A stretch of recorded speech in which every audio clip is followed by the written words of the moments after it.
엘리야로부터 설득을 받은 오바댜가 사명을 감당하는 모험을 감행합니다. 생각해보면 아니 굳이 오바댜를 통할 이유가 있었나 그런 생각이 듭니다.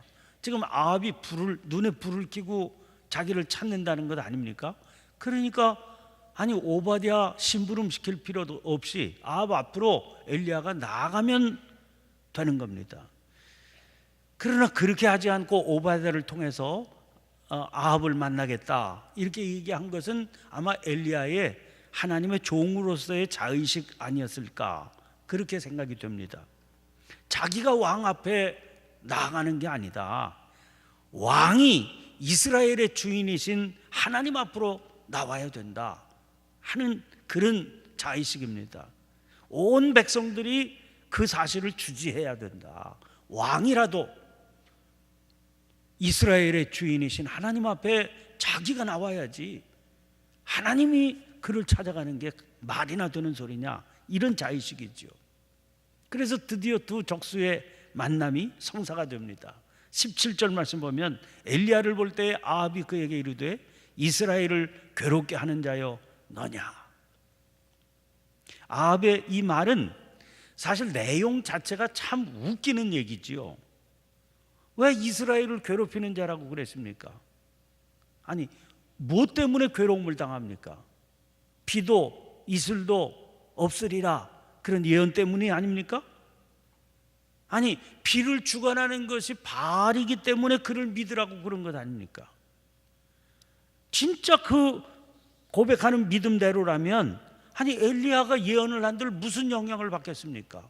비는 바알이 주는 것인데 비를 주관하는 신인 바알에게 빌어서 비를 내리게 하면 되는 것 아닙니까?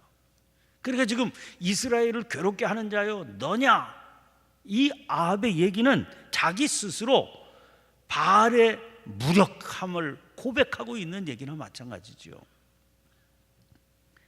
그래서 엘리야가 대답합니다. 18절입니다. 그가 대답하되 내가 이스라엘을 괴롭게 한 것이 아니라 당신과 당신의 아버지의 집이 괴롭게 하였으니 이는 여호와의 명령을 버렸고 당신이 바알들을 따랐습니다. 지금 당신과 당신 아버지의 집이 이스라엘을 괴롭게 한다고 지금 고백하고 있는 것 아니냐 그런 얘기죠. 무력한 바알을 따르게 만들었으니까. 어떤 교회에서 생긴 문제예요. 교회 문 바로 앞에 예배당 문 바로 앞에 술집이 문을 열었습니다. 근데 이 술집이 잘 되는 겁니다. 그래서 민망한 일이 자꾸 벌어지게 되니까 견딜 수가 없어요. 그래서 목사님이 성도들에게 호소를 내가지고 특별 기도회를 계속 모인 겁니다. 술집 문 닫게 해달라고요. 근데 하루는 원인 모를 불이 나가지고 술집이 몽땅 불이 타버렸습니다. 화가 난 술집 주인이요 교회를 상대로 고소를 해서 소송을 제기했습니다. 교회가 기도해서 불이 났으니까 손해배상해라 이렇게. 재판이 열렸어요. 재판이 열렸는데 판사 앞에 술집 주인이 자기가 고소한 내용을 설명을 합니다. 교회가 매일 기도에 모여가지고 술집 문 닫게 해달라고 그래가지고 불이 난 거다. 그러니까 교회 쪽에서 변론을 해야 되잖아요. 교회 쪽에서 변론을 하는데 아니 기도한 건 인정한다 사실이니까. 근데 아니 기도했다고 불이 난다는 게 말이 되냐. 그렇게 재판장이 판사가 말이죠 가만히 있어 보라고. 지금 목사님 대표해서 교회는 기도해도 불이 안 난다 그렇게 얘기하는 거고 술집 주인은 기도하면 불이 난다 그렇게 얘기하는 거냐고. 코미디 같은 코미디가 벌어진 거죠. 여러분 신앙생활에 이런 일들이 있게 됐죠. 근데 오늘 이 사건의 전개를 보니까 엘리야는 긴 말 하고 싶지는 않습니다. 아합하고 무슨 말 섞고 싶지를 않아요. 그래서 즉각 뭐 괴롭게 하냐 괴롭게 하지 않냐 이거 가지고 시비 걸 필요도 없이 즉각 대결을 제안합니다. 아마 엘리야는 아합의 실체를 너무나 잘 알고 있기 때문에 그런 겁니다. 아합하고 긴 말 나눌 이유가 없다, 이렇게 생각한 것 같아요. 왜? 실권이 아합에게 있지를 않거든요. 그의 아내 이세벨에게 있는 겁니다. 그래서 아합은 아예 무시해버리고 이세벨을 지적하고 있는 겁니다. 19절 보면 이세벨의 상에서 먹는 바알의 선지자 450명, 아세라 선지자 400명, 이렇게 얘기하고 있거든요. 아합의 상에서 먹는 바알의 선지자 이르지 않고 사실이 그랬습니다. 13절에도 이세벨이 여호와의 선지자를 죽일 때 그랬어요. 아합이 죽인 게 아니고 이세벨이 죽이는 겁니다. 왕은 아합인데 아합은 어디로 가고 이세벨이라고 하는 이름만 거론이 되고 있는 겁니다. 사실이 그렇다니까요. 열왕기상서 21장을 보면 아합 왕이 왕궁 가까이에 있는 나봇의 포도원을 탐냅니다.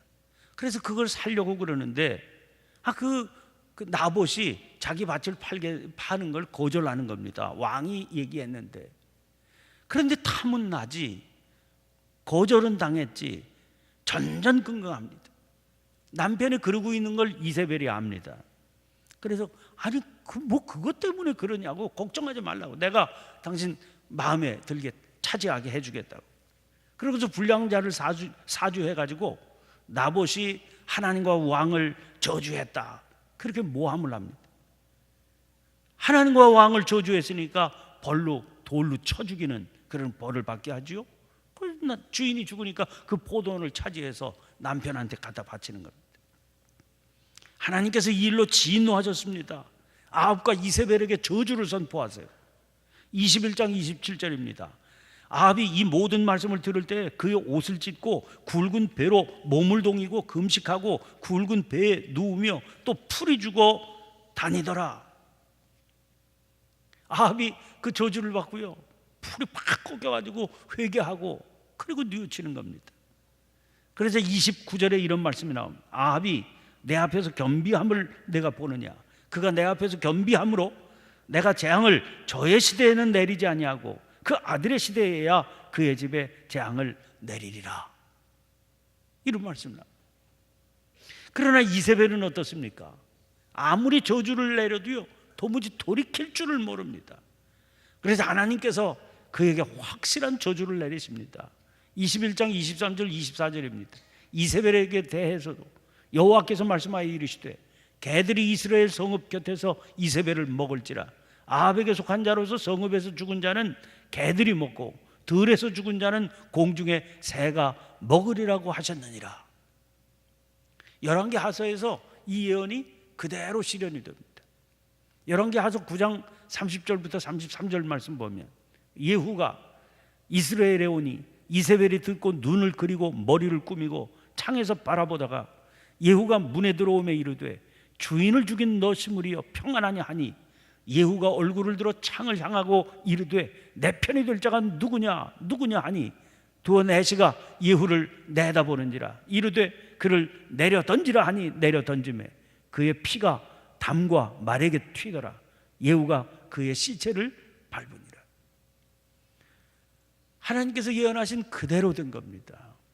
아합은 제 수명에 차서 죽고 그 아들 때에 반란이 일어나게 되지요.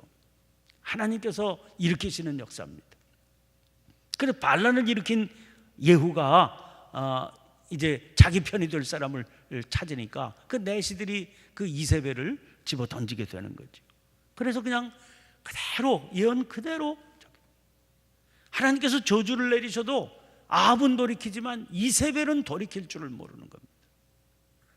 여러분, 이런 구조를 엘리야가 너무나 벌써 잘 알고 있는 거지요.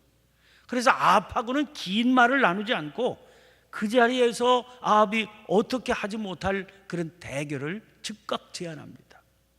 19절 말씀 보세요. 그런즉 사람을 보내 온 이스라엘과 이세벨의 상에서 먹는 바알의 선지자 450명과 아세라 선지자 400명을 갈멜산으로 모아 내게로 나오게 하소서.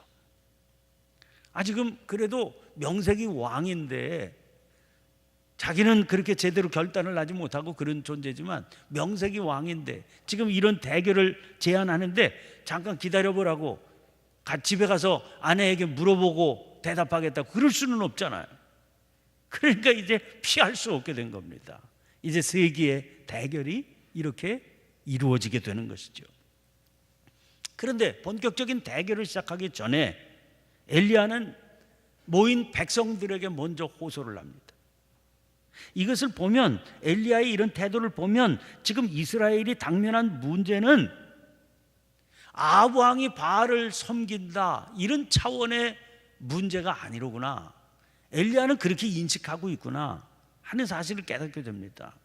지금 문제는 백성들의 문제거든요.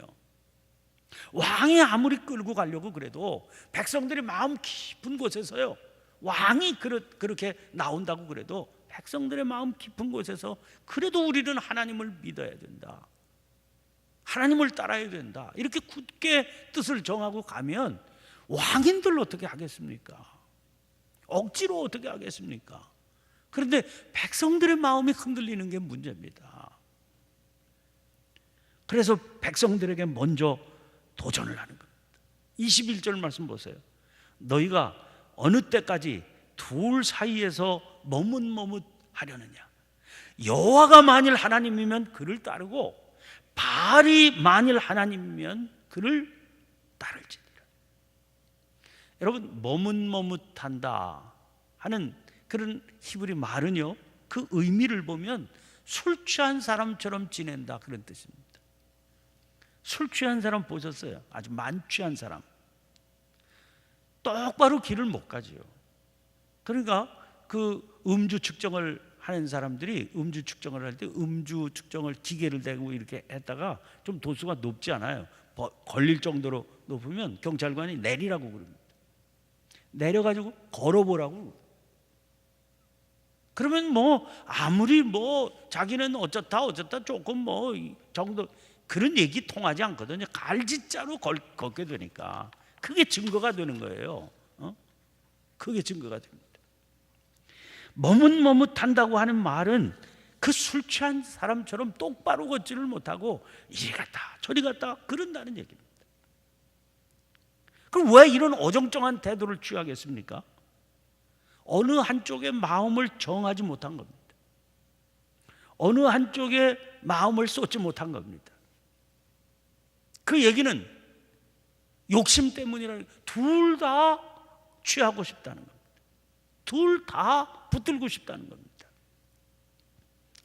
여러분, 조상 때부터 믿어온 여호와 하나님을 차마 등지지는 못합니다. 그러나 바알도 버릴 수가 없습니다. 왜? 바알이 비를 공급해 준다고 믿으니까요. 그 바알이 비를 공급해 주어서 자기들로 하여금 풍요로운 삶을 살게 한다, 이 풍요로운 삶을 보장하는 바알도 버리고 싶지 않은 겁니다. 그래서 겉으로는 하나님을 섬기고 있는 거예요. 그런데 마음으로는 바알을 쫓아가고 있는 겁니다. 이게 괴로운 일이 벌어지게 되죠. 문제는 중간지대는 여기 없다는 거예요. 이것도 취하고 저것도 취하고 둘 다 취할 수 있는 방법은 없다는 겁니다. 왜냐? 이 문제는 주인이 누구냐의 문제거든요. 소속이 어디냐의 문제거든요. 소속은 한 군데일 수밖에 없죠. 주인은 하나일 수밖에 없는 겁니다. 만약 믿음이라고 하는 게 주인이 누구냐의 문제가 아니라 도구가 무엇이냐, 그런 문제라면 달라지죠. 믿음이 소유의 문제라면 달라지는 겁니다. 아니, 작업을 하다가요, 무슨 일을 하다가 십자 드라이버를 쓸까 일자 드라이버를 쓸까, 그때 아니 필요한 대로 꺼내 쓰면 되는 거죠. 그게 무슨 문제가 되겠습니까? 그럼 도구의 문제예요, 도구.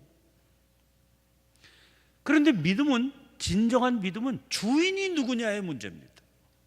이건 도구가 아니라, 소유가 아니라 주인이 누구냐, 소속의 문제예요.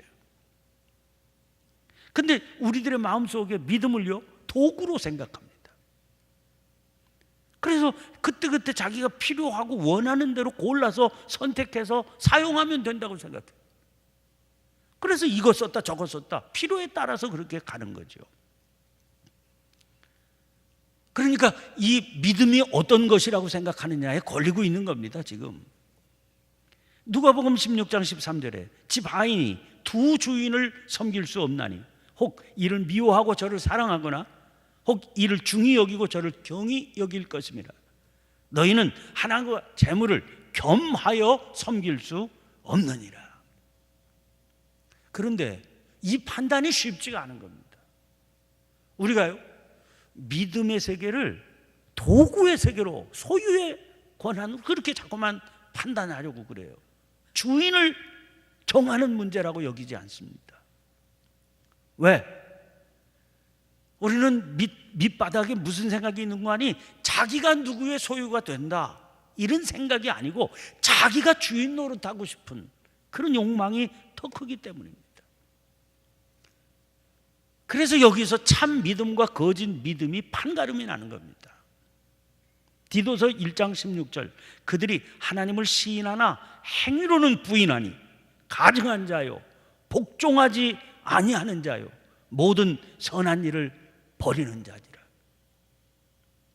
왜 머뭇머뭇하는 겁니까? 왜 술 취한 사람처럼 이리 갔다 저리 갔다 하는 겁니까? 자기가 주인 노릇한다고 생각해요. 야고보서 1장 8절 말씀이 두 마음을 품어 모든 일에 정함이 없는 자로다. 세번역 성경으로 이 구절을 보면 그는 두 마음을 품은 사람이요 그의 모든 행동에는 안정이 없습니다. 갈팡질팡하며 살 수밖에 없는 겁니다. 그리고 입술로는 주여 그렇게 고백하지만 그 주님이, 하나님이 주님이십니다, 이런 고백이 아니에요. 자기가 여전히 주인 노릇하고 있는 겁니다. 필요할 때마다 이 길로 가든지 저 길로 가든지 자기가 결정한다고 생각하는 거죠. 그래서요, 그 백성이 그 사람이 믿음이 진실하냐 진실하지 아니하냐 이걸 구별할 때는, 이걸 확인해야 될 때는 언제나 결단을 촉구하게 되어 있습니다. 여호수아서 24장을 보면 모세의 후계자가 되어서 이스라엘을 가나안 땅으로 인도한 게 여호수아인데, 그 여호수아가 나이가 들었어요. 은퇴하게 됐습니다. 이제 사명을 잘 감당하고 이제 마지막으로 은퇴해 더 이상 지도자 노릇할 수가 없습니다. 그때 백성들을 세겜이라고 하는 곳으로 다 그래서 그들 앞에서 일장 연설을 합니다. 조상들 때로부터 하나님께서 이스라엘에 어떤 일을 행하셨는지를 잘 설파합니다. 그 다음에 맨 마지막에 여호수아가 백성들에게 결단을 촉구합니다. 24장 15절에 만일 여호와를 섬기는 것이 너희에게 좋지 않게 보이거든 너희 조상들이 강 저쪽에서 섬기던 신들이든지 또는 너희가 거주하는 땅에 있는 아모리 족속의 신들이든지 너희가 섬길 자를 오늘 택하라. 그러면서 마지막으로 이런 얘기를 합니다. 오직 나와 내 집은 여호와를 섬기겠다. 우상을 섬기는 게 왜 가증한 일입니까? 입술로는 하나님을 주님 그렇게 고백하는데 마음으로는 다른 신을 섬기고 있는 거예요. 두 마음을 품어. 하나님은 중심을 보시는데 중심은 다른 데 가 있는데 입술로만 얘기를 하는 겁니다. 이건 하나님을 능멸하는 일 아닙니까? 여호수아가 제안하는 겁니다. 차라리 그렇게 하지 말고 너희 조상들이 섬기던 신들이든지 여기 거주하는 땅에 있는 아모리 족속의 신들이든지 차라리 너희가 섬길 자를 그렇게 우리는 그걸 섬긴다 그렇게 얘기를 해라. 입술로는 하나님을 섬기고 실제 삶으로는 마음으로는 엉뚱한 신을 섬기고 이건 하나님을 능멸하는 일이다. 그러면서 자기가 얘기하죠. 자기들의 길을 오늘 나와 내 집은 여호와를 섬기겠다. 입술로만이 아니라 마음으로 한 마음으로 하나님을 섬기겠다. 이스라엘 백성들이 그때 지체 없이 약속을 합니다. 그러나 여호수아는요 그 약속을 즉각 받아들이죠. 우리도 여호와만 섬기겠습니다. 이렇게 즉각적으로 약속을 하는데 받아들이지 않아요. 왜? 그렇게 나오는 걸 믿을 수 없다는 거죠. 이 약속을 어겼을 때 어떤 일이 일어날 것인지를 다시 경고하고 다시 다짐을 받은 후에 그 증거를 요구합니다. 23절이에요. 24장 23절 여호수아가 이르되 그러면 이제 너희 중에 있는 이방신들을 치워버리고 너희의 마음을 이스라엘의 하나님 여호와께로 향하라. 너희 마음을 여호와께로 향하라. 증거를 보여라. 아니 우상을 손에 들고 우상을 모시고 살면서 하나님만 섬기겠다 이렇게 입술로 증거하는 걸 하나님께서 받으시겠냐? 증거를 보여라. 여러분 이 일은 그만큼 굳은 결단이 필요한 겁니다. 마음에 굳세게 정하는 그런 마음이 있어요. 나와 내 집은 여호와만 섬긴다. 그런데 오늘 본문에 등장하는 이스라엘 백성들 보세요. 그런 굳은 결단을 내리지를 못하고 있어요. 21절입니다. 엘리야가 모든 백성에게 가까이 나아가 이르되 너희가 어느 때까지 둘 사이에서 머뭇머뭇하려느냐? 여호와가 만일 하나님이면 그를 따르고 바알이 만일 하나님이면 그를 따를지니라. 그리고 어때요? 백성이 말 한마디도 대답하지 아니하는데 대답을 안 해요. 이게 무슨 얘기입니까? 결정을 못 하겠다. 긴가민가 아직도 헷갈린다. 그런 얘기입니다. 참 답답한 일입니다.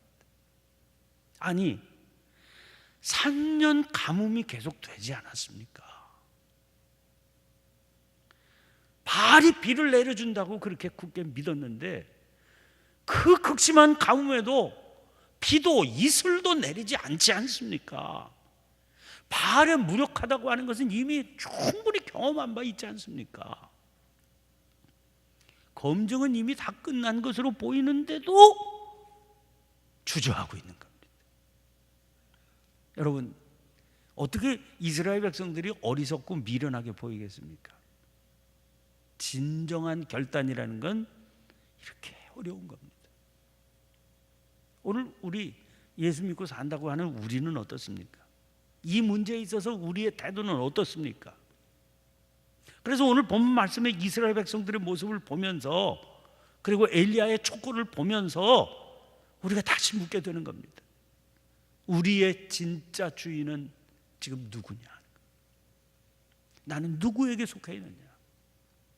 누구의 통치를 받고 있느냐? 누가 나를 가게 하기도 하고 머물게 하기도 하고 말하게 하기도 하고 입을 다물게도 하느냐? 우리 역시 지금 머뭇거리고 있는 것 아니냐는 거예요. 우리 삶의 허약함의 뿌리 깊은 곳에 그 머뭇거림이 있는 게 아니냐? 그렇게 묻게 됩니다. 이 도전은 오늘 우리를 향한 도전이기도 합니다. 오늘 너희가 너희 섬길 자를 택해라. 하나님께서는 계속 우리에게 도전하고 계세요. 섬길 자를 택하라. 세상이 신이면, 세상이 하나님이면 세상을 섬겨. 여호와 하나님이 하나님이시면 하나님을 섬겨. 정함이 없이 갈팡질팡하고 양다리 걸치고 살면서 아무것도 행하지 못하는 그런 허약함을 이제는 청산하라. 그러면서 말씀하세요. 증거가 다 보였는데, 증거가 다 보였. 어리석고 미련한 사람들이 이렇게 한계가 있구나. 증거가 다 보였는데. 오늘 이 새벽 이 말씀을 붙들고 우리들이 간절히 기도 중에 결단을 할 수 있는 복된 시간이 되시기를 간절히 축원합니다. 이렇게 양다리 걸치고 있는 한 허약함을 벗어날 길이 없습니다. 우리는 아무리 많은 것을 소유하고 있어도 궁핍한 자요, 가난한 자요, 헐벗은 자요, 굶주린 자가 됩니다. 주께서 주시는 하늘의 풍요함을 누릴 방법이 없습니다. 주님, 오늘 제가 섬길 하나님을 결단하게 해 주옵소서.